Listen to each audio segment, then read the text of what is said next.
Hello लोगोफोर बराय हरबाय नोंथांमोनखौ आंनि मोनसे गोदान भिडियोआव बे भिडियोनि गेजेरजों आं नोंथांमोननो आसामनि GDS आसामनि पोस्ट अफिसनि रिजाल्टखौ माबोरै नायो बे भिडियोनि गेजेरजों दिन्थिनानै होगोन। अन्नानै नोंथांमोना भिडियोखौ जोबजासिम नायलां।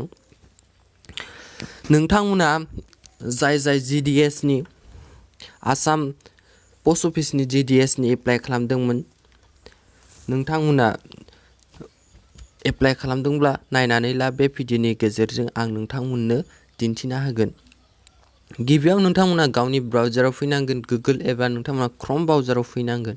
क्रोम ब्राउजाराव फैनानै नोंथांमोना बेहाय सार्च खालामनांगोन। सार्च बार अपसन थायोना बेहाय नोंथांमोना सार्च खालामना होनांगोन लिरना होनांगोन आरोना GDS रिजाल्ट होननानै नोंथांमोना लिरना होनांगोन बेहाय। ओमफ्राय नोंथांमोना सार्च खालामना होदो आरोना बेखौ GDS लिरनानै। ओमफ्राय नोंथांमोननो इन्डियान पोस्ट होनना फैगोन आरोना इन्डिया पोस्ट होननानै फैगोन। ओमफ्राय बे इन्डिया पोस्टआव क्लिक खालामना होदो।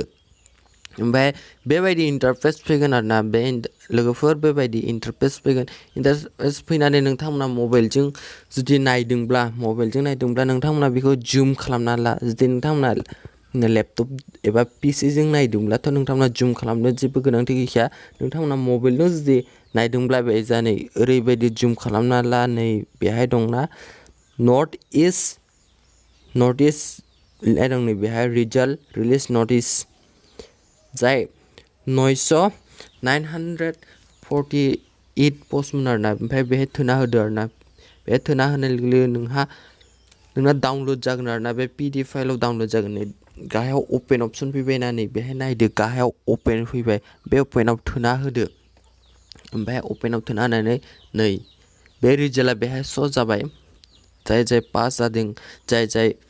पास जादों नै बेफोराव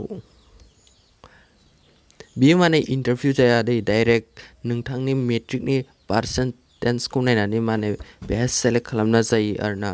डाइरेक्ट एपइन्टमेन्टखौ होनाय जायो नोंथांनि मेट्रिकनि पार्सेन्टेजखौ नायनानै।